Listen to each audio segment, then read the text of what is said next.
Nyata nggak cuman guling aja yang bisa jadi pocong, bantal juga bisa jadi pocong ya rupanya.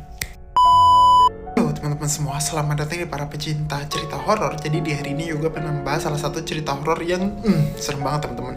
Dimana kalian tahu rupanya bantal juga bisa berubah jadi pocong ya guys. Kira-kira ceritanya gimana? Tanpa berlama-lama lagi, langsung aja nih kita ke pembahasannya.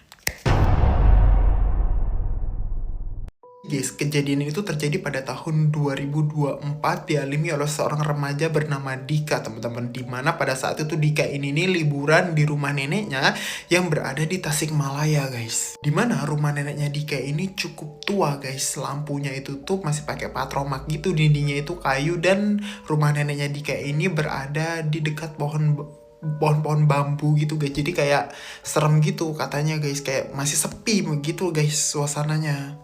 Oke, singkat cerita, malam pun tiba teman-teman. Nah, pada saat itu rupanya kamar neneknya itu cuma dua. Satu kamar neneknya, satu kamar ya tamu, siapa aja yang bisa nempatin. Nah, pada saat Dika ini pengen ke kamar tamu, ya ini melihat bahwa orang tuanya ini sudah ada di kamar tersebut. Jadi penuh lah guys. Akhirnya si Dika ini memutuskan untuk tidur di ruang tengah. Dan pada saat itu dia ini tidurin ini nggak pakai guling, melainkan dua bantal aja teman-teman. Dan akhirnya si Dika ini pun memutuskan untuk tidur di sana teman-teman, seperti itu.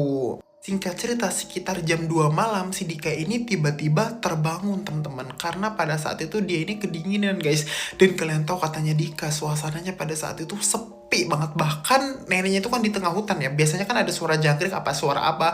Dan pada saat itu tuh nggak ada suara sama sekali. Jadi kayak sunyi gitu aja guys. Mana Dika akhirnya memutuskan untuk tidur lagi karena suasananya tuh nggak enak teman-teman.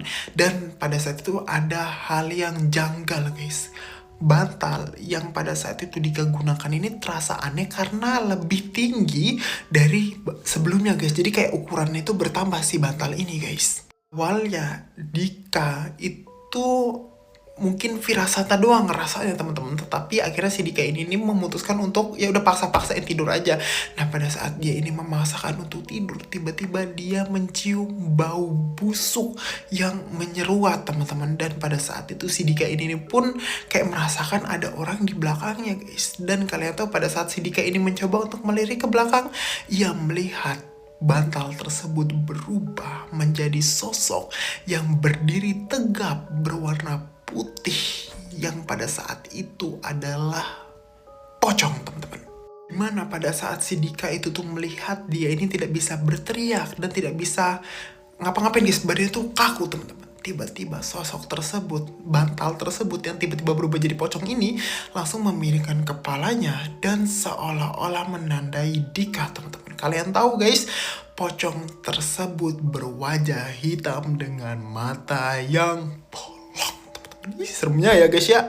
Lalu beberapa detik kemudian sosok tersebut masih menampakkan diri, masih melihat Dika guys. Lalu kalian tahu Dika ini kan udah kayak agak bisa gerak dikit, dia pun langsung menarik selimut teman-teman. Dan pada saat dia menarik selimut dan kayak bertutupan selimut gitu, tiba-tiba sosok tersebut bergerak. Dan kayak kan ini kan Dika ya teman-teman. Nah, sosok tersebut tuh kayak gini nih, di depan Dika gini kayak terbang gitu guys. Nah, pada saat itu Dika ini ketakutan banget teman-teman. Kena mental sih Dika ini guys, karena memang sosoknya itu gini guys. Dan kalian tahu katanya tuh bau banget teman-teman katanya si Dika, dan cuman ya dipisahin oleh selimut doang guys. Lalu tiba-tiba teman-teman, selimut Dika ini pun langsung ditarik, bus, dia langsung berpapasan dengan pocong tersebut guys. Kalian tahu katanya pocongnya itu tuh wajahnya itu hancur, matanya bolong, dan pada saat itu hampir aja ngeludahin Dika teman-teman pocong tersebut. Tetapi Dika ini alhamdulillahnya bisa teriak guys. Dan pada saat itu teriak, tiba-tiba seluruh keluarganya bangun, menghidupkan lampu, sosok tersebut hilang teman-teman. Dan sampai sekarang Dika ini masih belum bisa melupakan kejadian tersebut. Ya jelas lah itu serem banget ya teman-teman, masa bisa lupa. Dan Dika ini pun gak pernah lagi ke rumah neneknya karena udah kena mental teman-teman. Gitulah pengalaman Dika. Video udah selesai ya, ini udah jam 1, aku ngeri banget guys. Sekarang merinding juga badan aku nyeritain ini ya teman-teman. Ya, sampai bertemu juga lagi di VT horror berikutnya. Bye bye, jangan lupa follow.